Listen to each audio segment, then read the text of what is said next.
নমস্কার, কলকাতা কন্যাতে আপনাকে স্বাগত। দিনটা ছিল শনিবার।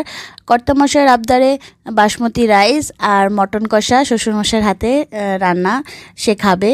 তো সেই জন্য সেই বুঝেই প্রিপারেশন করা হয়েছিল। আর সাথে আমি করেছিলাম উচ্ছে, বাড়ির গাছের উচ্ছে দিয়ে পাঁচমিশালি তরকারি। পাঁচমিশালি তরকারি বলবো না, এটা 5 রকমের সবজি ছিল ওর মধ্যে। শুধু সরিষার তেলের মধ্যে রাঁধুনি ফোড়ন দিয়ে, কাঁচা লঙ্কা দিয়ে আর হলুদ দিয়ে একটু লবণ স্বাদ মতন দিয়ে এটা ঢাকা চাপা দিয়ে কষা করে রান্না করেছি। আর বাড়ির গাছের আম দিয়ে শাশুড়ি মা রান্না করেছিল টক ডাল।